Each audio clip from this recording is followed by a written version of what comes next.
oportunidade, eu te convido a abrir sua Bíblia no livro do profeta Miqueias, no capítulo número 6.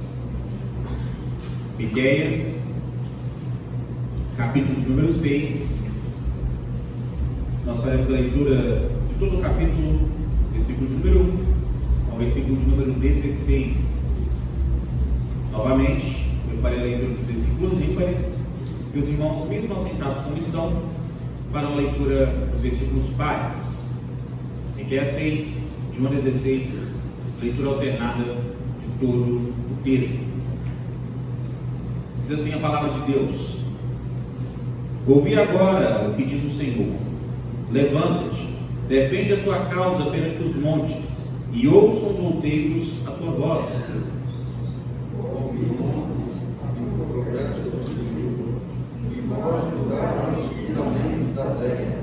Porque o Senhor tem controvérsia com o seu povo e com Israel em trabalhos juízos. Povo meu, o que te tenho feito? E com que te enfadei? Responde-me. Pois te fiz sair da terra do Egito e da casa da servidão te remi, e enviei diante de ti Moisés, Arão e Miriam. Povo meu, lembra-te agora do que maquinou Balaque, rei de Moabe, e do que lhe respondeu Balaão, filho de Beor, e do que aconteceu desde Sitim até Gilgal, para que conheças os atos de justiça do Senhor.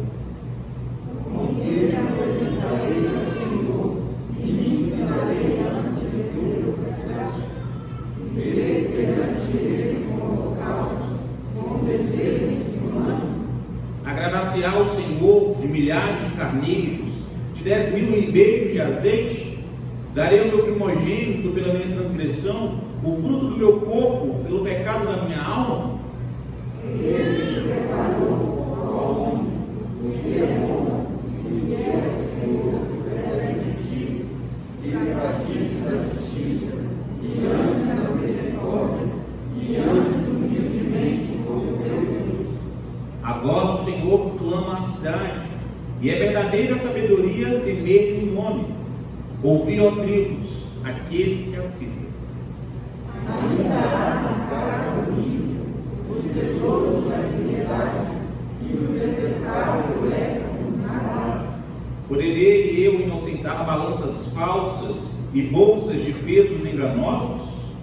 Porque os filhos da cidade são cheios de violência, e os seus habitantes falam mentiras, e a língua deles é enganosa na sua boca. Assim, também passarei eu a ferir-te e te deixarei desolada por causa dos teus pecados. Comerás e não te fartarás, a fome estará nas tuas entranhas, removerás os teus bens, mas não os pegarás, e aquilo que levares, eu lhe entregarei a espada. Semearás, contudo não cegarás. Pisarás a azeitona, porém não te ungirás com azeite. Pisarás a vindima, no entanto não lhe beberás o vinho, porque observaste os irmãos, Porque observaste os estatutos de mim, e todas as obras da casa de Agar, e andaste nos conselhos deles.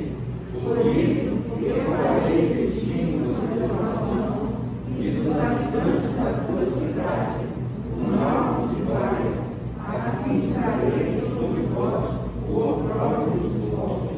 Amém. Feche seus olhos, vamos orar ao Senhor. Santíssimo Deus, poderoso e eterno Pai, nós oramos a Ti neste instante, no qual acabamos de ler a Sua palavra, e o nosso clamor para que o Senhor fale profundamente aos nossos corações. Não nos deixe tranquilos nessa noite, Pai. Incomode os nossos pensamentos, ações e palavras que têm sido, ó Pai, praticados, que não estão de acordo com a Sua vontade. Que a exposição da Sua santa palavra, uma vez que seja verdadeira, produza frutos de mudança em nossas vidas, através da ação do Seu Santo Espírito. Que nós possamos ouvir, entender e praticar a Sua vontade. Em nome de Cristo Jesus, Nós oramos e agradecemos hoje e sempre. Amém. Meus queridos, eu não sei se vocês já pararam para ouvir alguma propaganda, seja do YouTube, da televisão, alguma música do cantor Pérez, mas em uma específica que passa o tempo todo nas propagandas do YouTube, ele, na música Se Eu Largar o Freio, ele tem algumas frases bem importantes para a nossa compreensão da mensagem de hoje. Ele faz uma severa advertência à sua esposa, que deixava a desejar enquanto ele fazia tudo por ela. Então ele canta: se eu largar o freio, vai ver do que eu sou capaz. Se eu largar o freio, vai dizer que eu sou ruim. Se eu largar o freio, vai dar mais valor para mim. E nessa oportunidade, meus queridos, eu convido a nós vermos as reclamações do Senhor e de como Ele nos adverte, de quando Ele realmente começar a corrigir, a pesar a mão, nós não poderemos reclamar do que nós estamos fazendo por onde. Eu convido os queridos a vermos um raio-x do povo de Deus. Por isso, nessa noite, eu convido a meditarmos acerca de como o Senhor estimula a santidade do seu povo. E nós veremos alguns meios pelos quais o Senhor estimula o seu povo, estimula os seus servos à santidade. A começar nos versículos de 1 a 8, onde ele nos ensina através da instrução da prática do bem. Meus queridos, há um certo tempo atrás, passou em vários jornais uma reportagem de um pai que tinha ido à delegacia para buscar o seu filho, um homem trabalhador no campo, que de sol a sol trabalhava para garantir o sustento do seu filho, vai até ali para encontrar o seu filho, que havia sido preso por se envolver com práticas tortuosas do crime. E em meio ao desgosto desse pai, da angústia de ver o filho ali, ele não reclama com os policiais, ele não questiona a lei, ele questiona o seu filho, fazendo várias perguntas que nos mostram o quanto ele estava pesaroso, envergonhado por ver o seu filho naquela condição. E ele então começa a perguntar: onde eu errei, meu filho? O que eu deixei de te dar? O que eu não fiz por você? Por que você entrou para esse mundo? O que não tinha em casa? O que você me pediu que eu não te dei? Os nossos versículos nos mostram o Senhor agindo com ele como este pai, não para passar a mão sobre a cabeça de Israel e do seu povo, mas para questioná-la, para questionar o seu povo a respeito do que faltou-lhes, do que o Senhor deixou de fazer. Por isso, Miqueias começa no versículo de número 1, dizendo ao povo para eles se prepararem para a sua defesa. Nos capítulos anteriores, nós vimos uma acusação pesada de Deus. E aqui ele começa então a falar para o povo: olha, se levante e se prepare para se defender diante dos outeiros e dos montes. É interessante porque Miqueias, ele não está colocando o povo contra a parede, ele está colocando o povo contra o monte, contra as montanhas.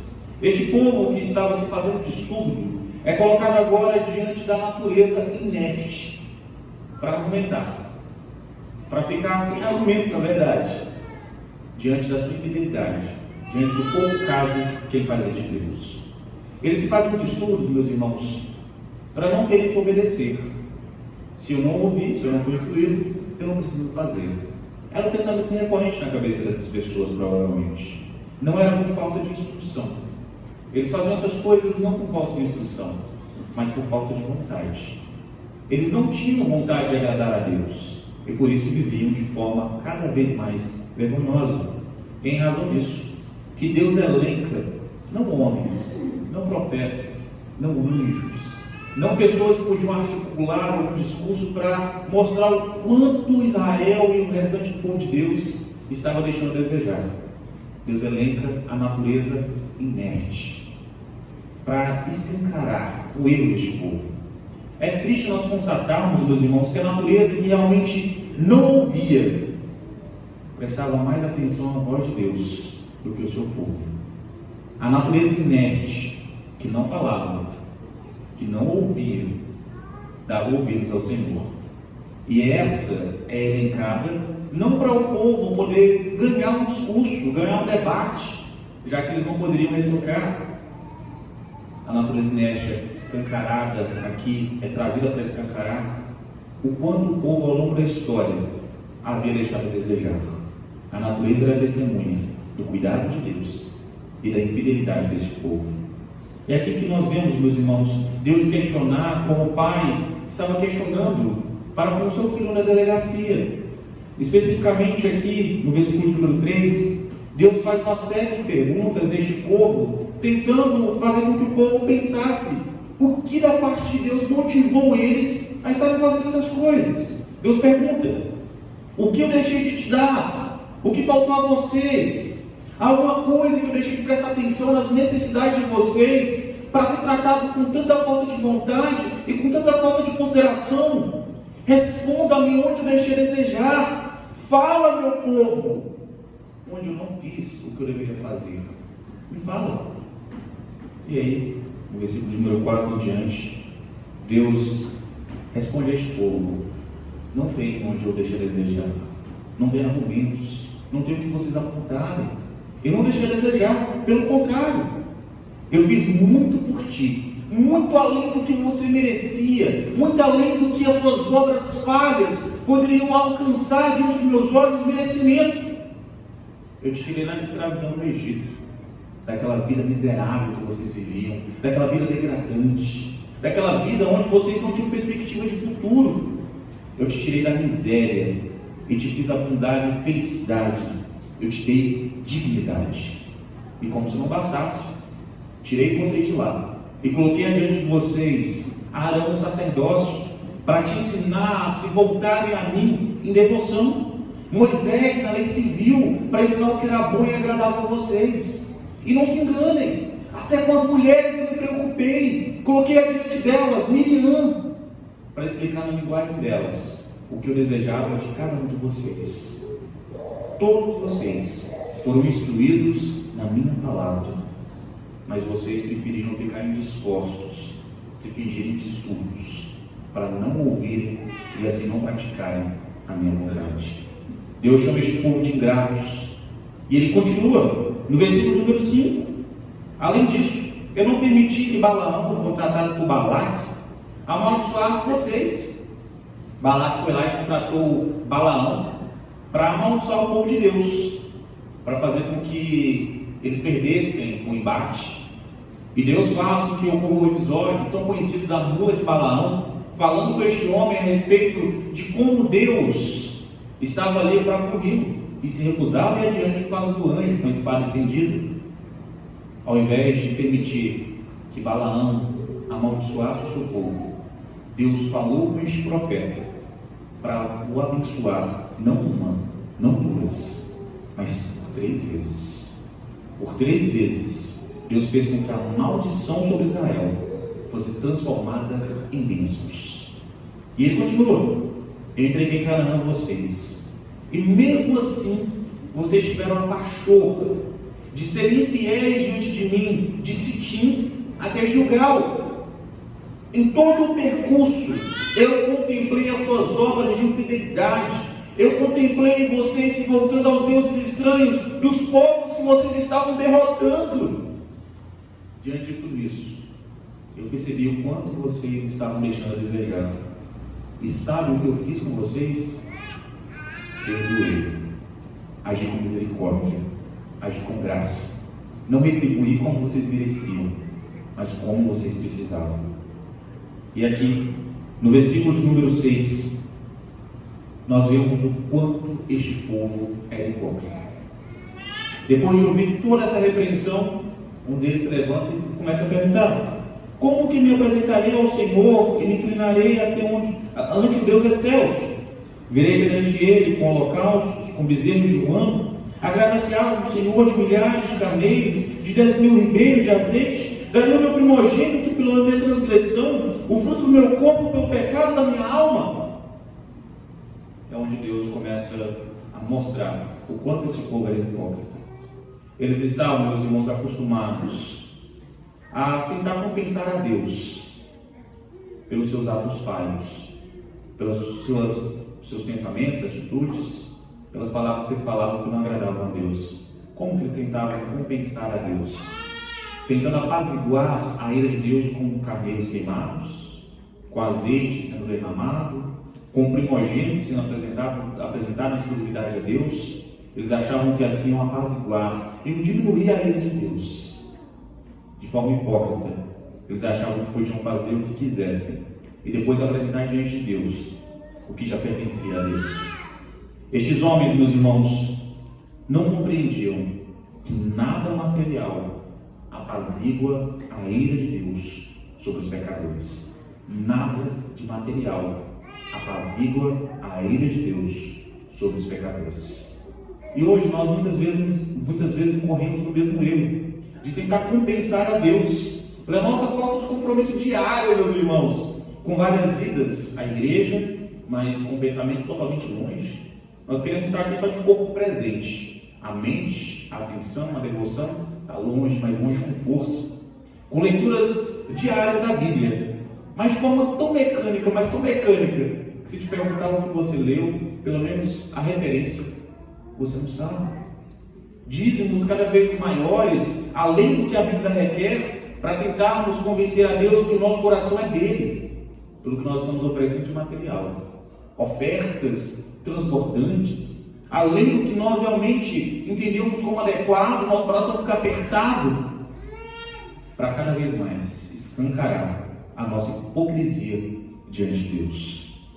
Como João Calvino, comentando este texto, pontua, meus irmãos, os homens buscam com cuidado e ansiedade várias superstições, porque não estão dispostos a comparecer diante de Deus e se dedicar a Ele.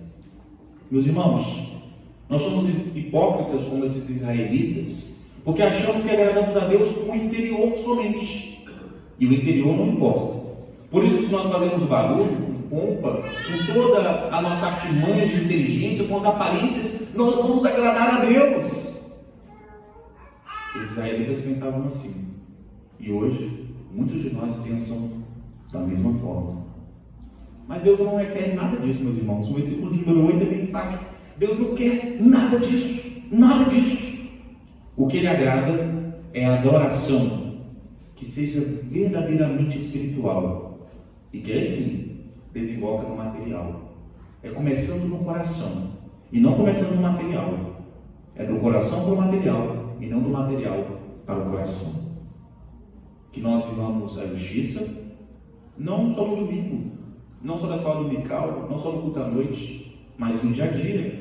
Que nós amemos ardentemente a compaixão e a empatia pelo próximo, não somente quando alguém está filmando, não somente quando nós vamos ganhar alguns likes em alguma rede social, mas que seja uma prática constante das nossas vidas, e que nós façamos tudo isso de forma mas tão sincera diante de Deus, que nós não nos consideremos melhores do que os outros ao fazermos essas coisas, mas pelo contrário, que nos sintamos humildes e gratos pela oportunidade, pelo privilégio diante do Senhor, reconhecendo que nós não somos nada e que Ele sim é o único digno da adoração, do reconhecimento, do louvor.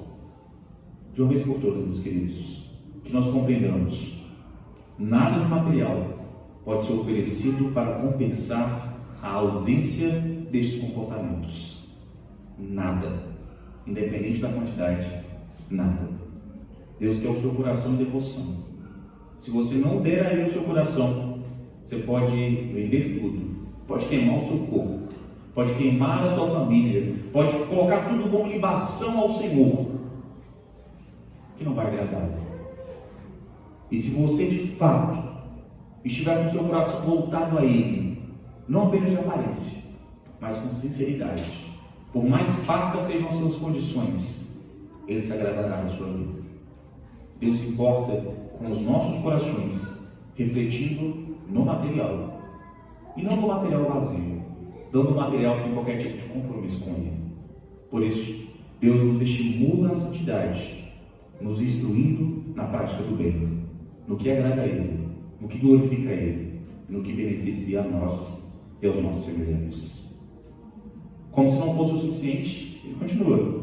Um segundo meio pelo qual Deus nos faz estimularmos a santidade se encontra nos versículos de número 9 a 16, nosso último meio, através da repreensão da prática do mal. Eu não sei se você já parou para pensar, mas o radar de velocidade, na teoria, ele não serve apenas para multar o cidadão. Na verdade, todo o código de trânsito é para conscientizar a respeito do cuidado que todas as pessoas no trânsito devem ter umas pelas outras, a começar do maior, veículo maior pelo menor e assim sucessivamente, para todos serem educados, corteses, amáveis uns com os outros.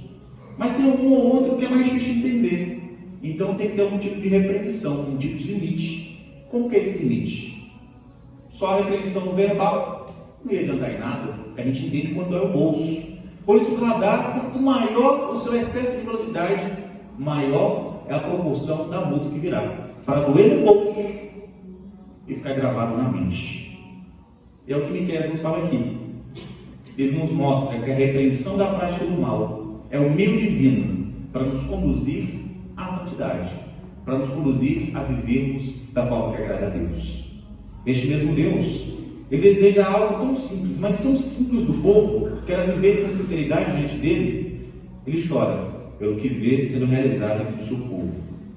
Aqueles, meus irmãos, que de fato se consideravam inteligentes, sábios, deveriam demonstrar isso temendo a Deus, não encontrando meios para fugir do Senhor. É o versículo de número 9 nos mostra. Aquele que é sábio deve temer ao Senhor e não usar essa sabedoria para tentar de alguma forma pensar que está enganando a Deus. É por isso que Miqueias é bem enfático ao dizer que, mesmo que eles queiram ficar surdos, mesmo que eles queiram ignorar a voz de Deus, eles devem ouvir o que Deus diz, porque Deus é de forma pessoal para com cada um deles, chamando-os pelo nome. Ciclano, Beltrano, escute o que Deus fala, porque Ele está falando diretamente a você. Ou seja, Sil, preste atenção aqui, porque é para você. É você. Não finja que não é contigo. É com você mesmo que Deus está falando. É tanto que aqui nós começamos, no versículo de número 10, a perceber como Deus está construindo o argumento para deixar esse povo consciente do que estavam desagradando. Ele começa a dizer, através de uma pergunta retórica, onde ele pergunta: o ímpio ainda está guardando riquezas de forma ilícita? Está acontecendo isso no meio de vocês? É uma pergunta retórica, porque Deus sabe a resposta. É para o povo pensar: poxa, será que realmente no nosso meio tem alguém que está ajuntando riquezas de forma indevida? E aí Deus começa, ainda no versículo número 10, a mostrar como que ele tem feito isso. Ele diz: ainda há na casa do ímpio os tesouros da impiedade, e o detestável é faminguado. Como que eles faziam, meus irmãos, para estar adquirindo riqueza de forma indesejada? Tem várias formas, mas a principal era burlando as balanças e os pesos. Era uma sociedade bem básica, bem medieval neste período, então por isso eles precisavam muito de meios de troca para os grãos, para os itens de sobrevivência. E por isso aqui é aquela velha piadinha que a gente diz: olha, o preço da carne abaixou, agora não é mais 1.000 gramas, agora é só 900. Só 900, né? Aqui ocorre de verdade.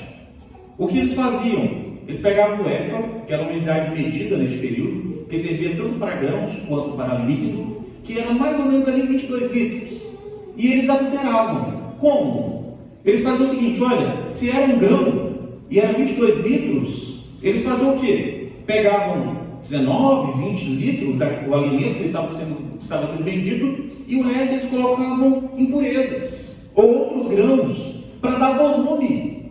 E aí o comprador incauto compra 22 e leva 19, leva 20 e vai embora, vai tranquilo. O preço abaixou, a quantidade abaixou, e assim eles iam enganando cada vez mais. Uma prática muito comum no interior, em tempos atrás, era da venda do leite, e sempre tinha um leiteiro que colocava lá água no leite, né? Para dar uma rendida, para passar a perna em alguém. Este povo estava acostumado a, na estratégia, passar a perna no seu próximo. E era algo tão comum, mas tão comum, que eles não estavam nem aí. As suas obras estão sendo escancaradas, eles não estão com medo. E aí você pensa: por quê? O versículo de número 12 nos responde: porque os ricos da cidade estão cheios de violência, e os seus habitantes falam mentiras, e a língua deles é enganosa na sua boca. Os ricos da cidade, meus irmãos, aqui ele está falando de acesso à educação, à instrução, à vida boa. Aqueles que tinham instrução, eles usavam a sua instrução para o mal. Eles não temiam os juízes, eles não temiam a justiça, porque através das suas riquezas eles manipulavam com ameaças e troca de favores. Eles faziam com que os juízes se sentissem amedrontados, de alguma forma, induzi-los a pagar pelos seus crimes, utilizando de ameaças ou de troca de favores. Mas Deus se antecipa a eles e diz: olha, comigo não é assim. Nada do que vocês possam fazer vai me amedrontar, e nada do que vocês possam oferecer vai mudar os meus princípios de justiça. É neste ponto, meus irmãos, que nós vemos mudar muito a conversa com este povo, porque ninguém pode comprar o favor divino ou mudar as suas diretrizes, nem com ameaças, nem com favores. E hoje, meus irmãos, Deus continua não aprovando a adulteração de qualquer tipo que ela seja, independente de qual seja. Deus continua não aprovando a adulteração. A ira do Senhor, como nós podemos ver, não é sem motivo. Afinal, os ricos, eles tinham acesso à lei, tinham acesso à instrução, e além de não temerem o castigo, eles faziam com que aqueles que fossem menos fortes em comparação a eles fossem colocados para trás. Aí você pensa: poxa, coitadinho desses que eram mais fracos em relação aos ricos. Negativo. Os que eram passados para trás, sabe o que eles faziam? Achavam um jeito de passar o próximo para trás.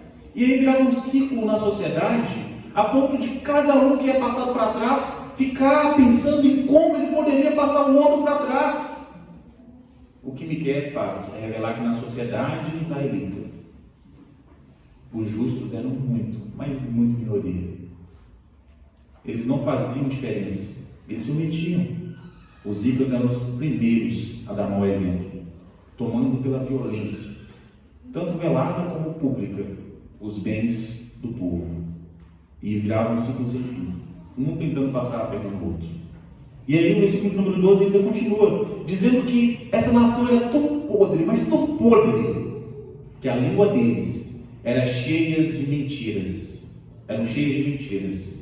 E a sua boca cheia de fraude, cheia de mentiras. Parece redundante, mas não. O que o Senhor quer escancarar para este povo é o seguinte: a língua de vocês é tão cheia de maldade, de hipocrisia, de mentira, e a boca de vocês só se volta a isso, que só de vocês abrirem a boca é perceptível o quanto vocês são mentirosos, hipócritas. Assim como o mau hálito. A pessoa tem mau hálito só de abrir a boca, já é perceptível às outras pessoas. Ele não precisa falar muito. E este povo tinha essa podridão tão escancarada que só de abrir a boca era possível perceber o como eles eram podres. E quando eles começavam a falar, então, aí que a gente via pelo diálogo, pelas palavras, pela malícia no falar, o quanto eles eram voltados à impureza, à podridão, ao pecado. Eles só queriam dar prejuízo, tomando cada vez mais vantagem em cima daqueles que não podiam, de forma nenhuma, trabalhar e conseguir algum tipo de vantagem. Não havia integridade na cidade. E por não temer e nem poder ser afetado pela retaliação dos homens, Deus promete usar o seu poder para retribuir todos esses homens, toda essa sociedade que era voltada para si mesma, de forma individual, não de forma coletiva, mas voltada para si mesmo. Você pode pensar, mas como que Deus ia fazer isso? Era no juízo final, fazendo com que essas pessoas fossem lançadas no inferno? Não, antes disso, bem antes disso. A partir do versículo de número 13, o Senhor começa a escrever como Ele vai fazer. Observe: assim, também passarei uma ferida e deixarei desolada por causa dos seus pecados. Aí o versículo 14 é bem enfático: comerás e não te fartarás, a fome estará nas tuas entranhas, removerá os teus bens, mas não os livrarás, e aquilo que livrares, eu o entregarei à espada. O que o Senhor está dizendo? Não é que eles não teriam comida, É algo pior do que isso, meus irmãos. Não é que eles não teriam comida, ainda. É algo pior do que isso. Eles comeriam e continuariam com fome. Porque a fome não era no estômago, era uma fome no ser deste povo. E Deus faria com que, independente da quantidade, eles continuassem famintos, continuassem com fome. É o mesmo princípio que nós aprendemos lá em Ageu, lá em 2019, primeira vez que eu estive aqui com os irmãos, onde o povo comeria e estaria com fome, onde o povo se cobriria e estaria com frio, onde o povo receberia o dinheiro, mas era como colocar no saquetel furado, vazaria, não teria como ajuntar. Que é exatamente a promessa que ele faz aqui: eu farei com que seus bens sejam extirpados, e aqueles que vocês acharem que esconderam, eles vão mandar homens para lá encontrar e destruir tudo. Nada do que vocês ajuntaram, trazendo prejuízo ao seu próximo, trazendo desvantagem ao seu próximo, ficará sem a devida retaliação, sem a devida retribuição. E além disso, no versículo de número 15 ele continua: semearás, contudo não cegarás, pisarás a azeitona, porém não te ungirás com azeite, pisarás a vindima, no entanto não liberarás o vinho. No versículo 14, além de tudo isso que estava acontecendo, há um princípio dentro do texto original que nos move a acreditarmos também que as mulheres se tornariam estéreis, e aquelas que já tinham filhos veriam seus filhos serem tomados e mortos diante dos seus olhos. O homem não teria do que se agradar, do que se regalar. Toda a impureza seria recompensada com a justiça de Deus. E aí no versículo de número 15, a promessa é que o povo ia plantar, mas eles não iam colher. Quer dizer que ia morrer no pasto? Não. Os inimigos iam tomar tudo que eles tinham plantado. Eu não sei se você já teve a triste oportunidade de trabalhar um mês inteiro e não conseguir aproveitar o seu dinheiro, porque a SEB pegou um pouco, porque a CAEV pegou mais um pouco, porque o INSS captou mais um pouco, e cada um vai pegando um pedacinho na hora de ver necas. Mas pior do que isso é trabalhar o mês inteiro e ser roubado, ver alguém usufruir do seu dinheiro que você demorou um mês inteiro para conseguir. A promessa de retaliação para este povo, meus irmãos, é deles trabalharem muito, mas não terem como aproveitar o que eles estão arrecadando com o seu trabalho, porque Deus faria ser castigado, tirando deles o fruto do seu trabalho, sendo aproveitado assim por outra pessoa, por outros homens. O povo aprender assim, meus irmãos, a viver de forma reprovável. Mas com quem? É o que o versículo de número 16 nos mostra, finalzinho do 15 e do 16. Eles estavam acostumados a ter fartura e se regalar na fartura distante de Deus. E no 16 mostra de forma bem clara, através dos estatutos de Onri. O que era Onri? A palavra de Deus nos mostra que era o rei eleito pelos soldados. E depois de ser eleito pelos soldados, mesmo outra pessoa tendo direito ao trono, quase um golpe de Estado, ele então tem a brilhante ideia: vou tomar Samaria para mim.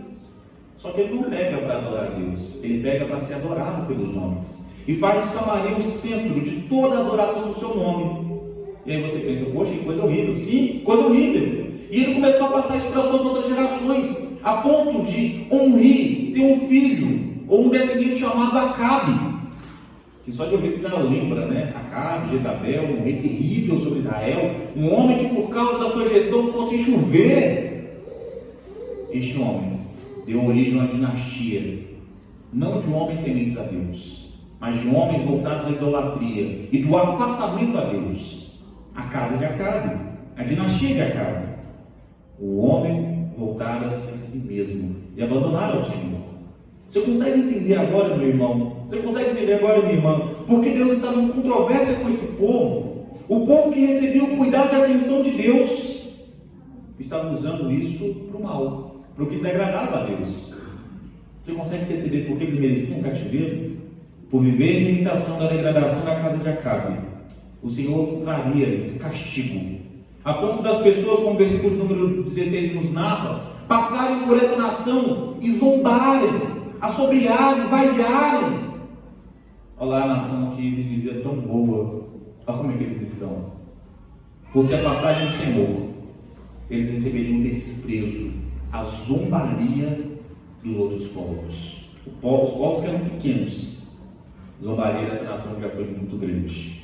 A nação escolhida, protegida e amada, seria tratada como uma nação inimiga, para aprender a depender de Deus e não das suas bênçãos, para aprender a depender do relacionamento com Deus e não do que o provedor traria a eles, mais do provedor, menos das bênçãos. O mau povo seria tratado por um pai muito amoroso, mas que por tão amoroso era também justo, e não tapava os seus olhos diante da iniquidade, diante dos erros deste povo. Não era a ausência de amor, mas a grande demonstração deste amor para aqueles que verdadeiramente compunham a nação escolhida e separada para o Senhor. Eles receberiam um castigo para somente aqueles que pertenciam a Deus poderem voltar do cativeiro e darem continuidade à aliança com o seu Senhor. E hoje, meus irmãos, nós vivemos dias nos quais temos cada vez mais nos afastados do Senhor, do relacionamento verdadeiro com o nosso Deus e buscarmos somente as suas bênçãos. Somos cada vez mais adestrados a somente desejarmos o saciar dos nossos desejos, e o que agrada a Deus, o que honra a Deus, fica em segundo plano. A primazia é a minha satisfação. Deus que se vire, Deus que dá um jeito de procurar outra pessoa. Eu quero saber de mim. É eu olhando para o meu umbigo, não olhando para os céus, agradecendo pelo que eu recebi. E quando a gente pensa no nosso Salvador, quando a gente pensa no nosso Cristo, nós vemos que Ele se ofereceu na cruz, meus irmãos, não para garantir somente que a gente tivesse saciado a nossa barriga. Longe disso. Ele morreu naquela cruz para que nós tivéssemos acesso ao relacionamento verdadeiro com o Senhor, provedor das nossas vidas. Não apenas receber migalhas, que seriam as bênçãos, mas ter acesso ao provedor dessas bênçãos. Seria muito pouco, meus irmãos, nós recebermos as bênçãos do soberano Deus e não termos acesso verdadeiro a Ele. E Ele poderia ter feito isso, mas Ele faz com que através do sangue de Cristo Jesus nós tenhamos acesso a Ele, não para exigirmos algo, mas para suplicarmos da parte dEle. Seria, meus irmãos, desperdício de sangue do nosso Cristo, que foi jorrado naquela cruz, apenas cuidarmos dos nossos interesses e vivemos apenas cuidando do que a carne nos diz para fazermos. Não precisaria que Cristo tivesse oferecido para isso. Nós poderíamos, como homens naturais, continuarmos a viver dessa forma. Seria um desperdício. O sofrimento vicário do nosso Redentor, nós olharmos para a lei divina apenas como uma sugestão. Faz se você quiser. Deus não vai se importar muito. Ao invés de olharmos como um princípio, como uma ordem, não para a salvação, mas para agradarmos a Deus. Cristo não veio para anular o que a lei tinha para ensinar sobre como agradar a Deus. Ele veio para anular a maldição dela sobre os eleitos de Deus. Nós não tememos mais a morte, mas muitas pessoas estão vivendo de forma totalmente alheia à vontade de Deus, mesmo dizendo, tendo recebido uma nova vida. Seria ultrajante, meus irmãos, oferecer um inocente na pior das condições, a condição mais humilhante possível, para homens culpados continuarem a viver de forma criminosa diante do excelso juiz. Seria ultrajante um homem inocente pagar por uma infinidade de eleitos, para que esses eleitos continuassem vivendo da mesma forma que motivou ele a morrer naquela cruz. Seria ultrajante. Nós somos resgatados, meus irmãos, para a santidade e para a exclusividade diante do Senhor. Nós somos comprados por um preço muito alto, muito infinitamente maior do que nós podemos calcular, do que nós podemos mensurar. E não é com ritos externos e nem com barulho somente de fora dos nossos corações que nós vamos agradar a Deus, mas com as nossas almas em chamas, refletindo um bom relacionamento com o Senhor em nossa vida diária, não apenas no domingo, não apenas nas reuniões da igreja, mas no dia a dia, demonstrando que o nosso viver pertence a Deus, e não somente um dia da semana, não somente um pedacinho da nossa semana, uma hora e meia da nossa semana. Hoje, o Senhor continua instruindo-nos para o bem e repreendendo-nos do mal.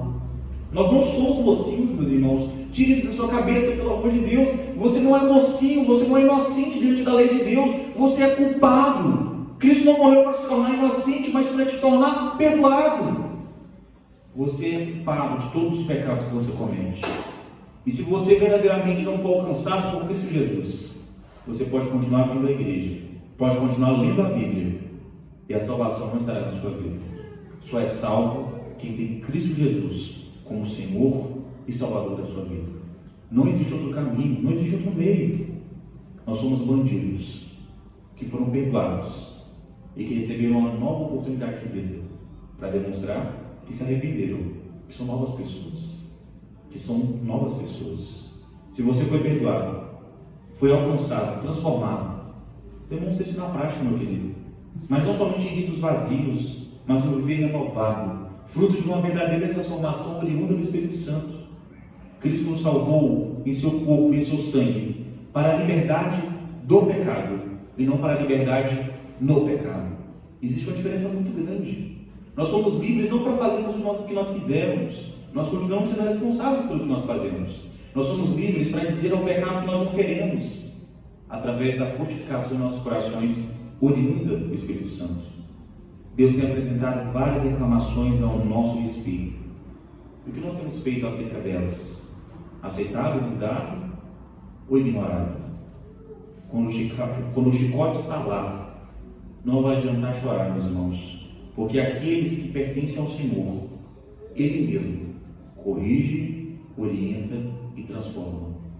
Sede santos, porque o Senhor teu Deus é santíssimo. Santo, santo, santo, santo é o nosso Deus. Feche os seus olhos. Quero orar por você nesse instante. Grandioso Deus, nós acabamos de ouvir a ministração da sua palavra. E o nosso clamor, a nossa oração, o nosso pedido enquanto igreja, é que o Senhor incomode muito cada um dos corações que estão aqui. Que nós possamos ir para as nossas casas e ficarmos pensando no que a sua palavra nos incomoda, Pai. Que nessa semana que está se iniciando, nós não nos contentemos de relacionamento somente por aparência, somente de nome, somente de palavra. Que nós entendamos que a vida com o Senhor é 24 horas por dia, e não apenas um dia por semana, não apenas 1h30 por semana, ó Pai. Nós temos aqui homens, mulheres, jovens, adultos, crianças, idosos, pessoas que ouviram sua palavra e que clamam agora. Transforma o nosso coração, transforma o nosso viver, ó Pai. Não nos permita vivermos da forma como o mundo deseja, mas que o nosso proceder, o nosso viver, o nosso pensar, cada uma das palavras que saem das nossas bocas, sirvam para a glória do seu nome e para a edificação das pessoas ao nosso redor e principalmente das nossas vidas, ó Pai. Nos conduz à santidade, ó Pai, real, verdadeira, que impacte, que traga impacto às nossas vidas. E não apenas, ó Pai, sirva para nós postarmos na rede social, para contarmos a um vizinho, a um amigo, que nós vamos à igreja, mas que nós tenhamos compromisso, acima de tudo, com o Senhor. Continue nos instruindo na sua verdade e continue nos repreendendo, ó Pai, na prática do mal, para que de fato, de verdade, a nossa vida, o nosso ser, seja voltado para o Senhor. Mortifique o velho homem cada vez mais em nossas vidas e vivifique o novo homem para vivermos da forma que agrada a Ti. E comece a fazer isso, Pai, incomodando os nossos corações, incomodando as nossas vidas. Não nos permita continuar na mesmice, na forma, ó Pai, que nós temos desagradado ao Senhor, mas que vivamos com integridade, com sinceridade diante do Senhor. Em nome de Cristo Jesus, que nós oramos e agradecemos hoje e sempre. Amém. Amém. Amém, meus irmãos. Deus continua nos abençoando hoje e sempre.